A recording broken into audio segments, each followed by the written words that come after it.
It's one of the biggest killers in the world, but no one wants to talk about it. We'll examine why there's still a social stigma when it comes to cancer. I'm Martin Stanford. This is Inside.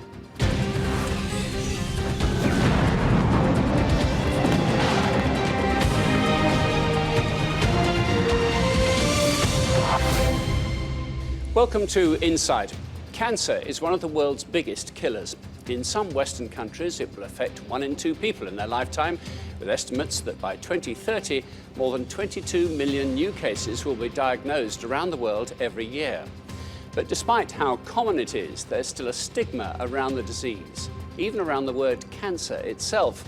Patients often find that colleagues, friends, even families struggle to know how to talk to them at the very time they need their support. Here with me in the studio is Lee Zegan of the Macmillan Cancer Support, a major British charity. Before we talk to her, we're going to hear from Julian Quick. He's a young man with a rare form of bone cancer who's trying to help break down the stigma. He's been telling his story to Insight's Sarah Firth. You know, it sounds like a cliche, but the bottom just falls out of your world. I was scared. I didn't know what to do.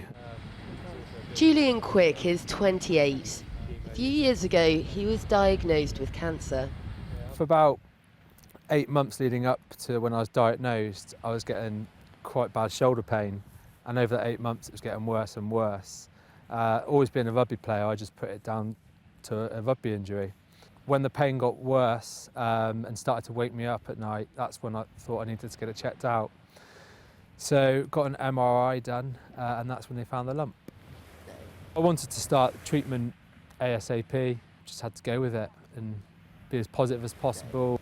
The initial treatment was so aggressive. Although I'm on treatment now, my hair's come back and I've been feeling quite well.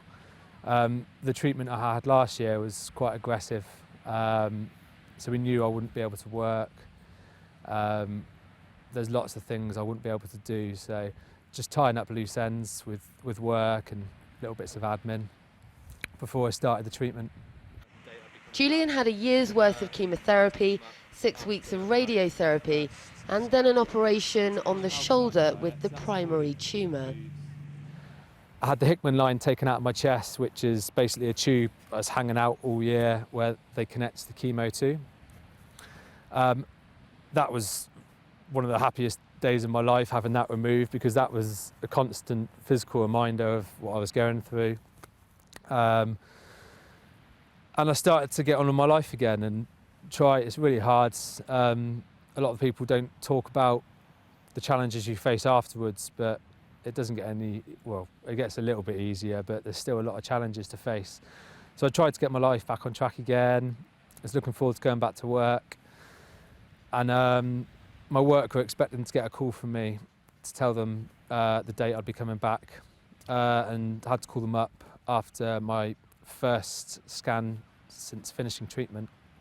And I had to tell work that the cancer had returned in my lungs, my liver and my pancreas. So I had to start treatment straight away again. That was in February of this year. And the chemotherapy has been ongoing since then. One of the problems Julian's faced is feelings of isolation. He hasn't come across many people his age during his treatment. Whenever I was sat in the waiting rooms, I was surrounded by people a lot older than me. So I started to look on the internet for other young people that had been affected by cancer, and I came across a few blogs that helped me. So I wanted to do something similar. And also, coming from a sporting background and being someone that's always been very passionate about health and fitness, I felt that there was a lot I could talk about relating to fighting cancer and health and well-being, and a lot of the things that I found on other people's blogs. I wanted to do something similar for myself. Although I started the blog for lots of reasons, one of the reasons I didn't know about until I started it was very cathartic. I've even written blog posts that I've not published. It's just helpful for me to get my thoughts down on paper. I've added lots to my lifestyle, such as yoga, meditation. I try and stay on top of my diet best I can. Other than having just to go through the treatment and the process itself, I'd say just with my own outlook in life, just not sweating the little things. It's made me realise what's important in life and what doesn't matter. My dog, which is just walking behind me at the moment, he keeps me very happy. I'm always walking him whenever I can. Sunny days like today, always put a smile on your face. Cancer affects millions of people each year, but still we struggle to discuss it. And for those with a diagnosis, telling friends isn't easy. It was really hard for me to tell people. It made it feel more real. I think that was the hardest thing for me to do, getting home and telling my close friends, and then thinking about how I'm going to tell my wider group of friends. I decided to do a text message just because I couldn't face doing that talk, a dozen times. So I compiled a text message and sent it out to my circle of friends to let them know. And I think my mum and dad phoned around the family to tell them. What did the text message say? They knew I was going for tests, so it was just letting them know the outcome of the tests. I think I dropped a little joke in there about going bald or something, saying goodbye to my moustache, which I'm growing for Movember at the moment. Okay. The way they reacted to it was very different. Some people were fantastic, very supportive. Other people went kind of inside themselves, and it was quite difficult for me because I was the one facing the cancer, and I needed them to be strong around me. If someone hasn't been in a situation where a family member or someone that they know has cancer, it is really difficult to know what the right thing to do is. Is there helpful things that you know? Well, my insurance company that I'm also working with, this campaign, AXA PPP, the campaign is called Let's Beat Cancer, and it's kind of a guide helping people talk about cancer a bit more openly, taking the stigma away from the words, because there is a stigma around the word cancer. It's a horrible word, I don't like saying it. But, people's perspectives of the disease needs to change, and this campaign's helping that. And so where are things at the moment with your treatment? So at the moment, chemotherapy is ongoing. I've got Ewing sarcoma, which is quite a rare type of bone cancer.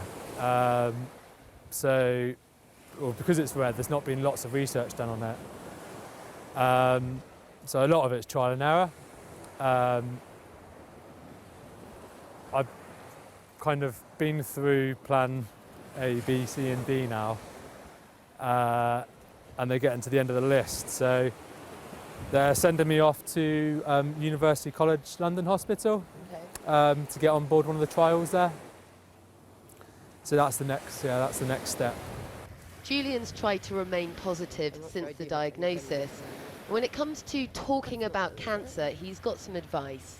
Don't be shy at all. Always, if it's a loved one or a friend affected by cancer, always ask them, just ask them what they're thinking, what's going through their heads, how they're doing, how they want to talk about it, because everyone's different. And like I said a minute ago, some people would prefer down the line, hard facts. Other people might prefer a bit of humour.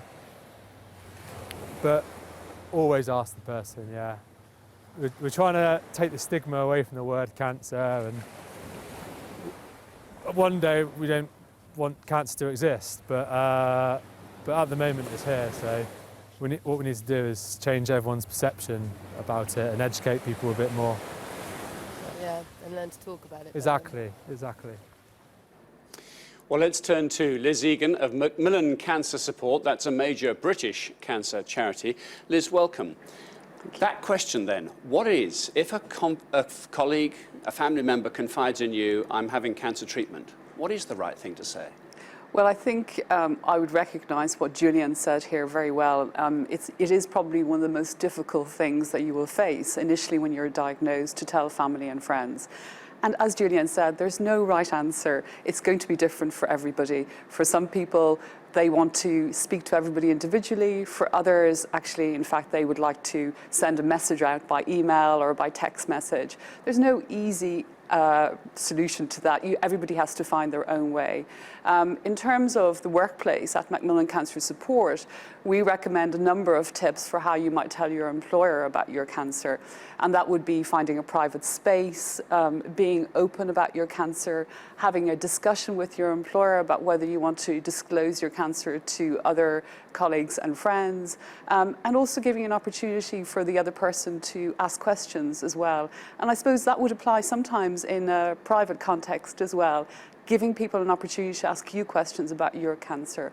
And often providing them with some information about your actual cancer is useful. And there are lots of great websites like Macmillan's website where there's lots of information about different cancer types, which you can share by email or by booklet with your colleagues and with your family and friends. OK, we won't hold back. We will talk about cancer some more in the next part of our programme today. We're going to continue that conversation of how to support people with cancer. And we'll also find out the latest developments in treating the most common forms of the disease after this short break.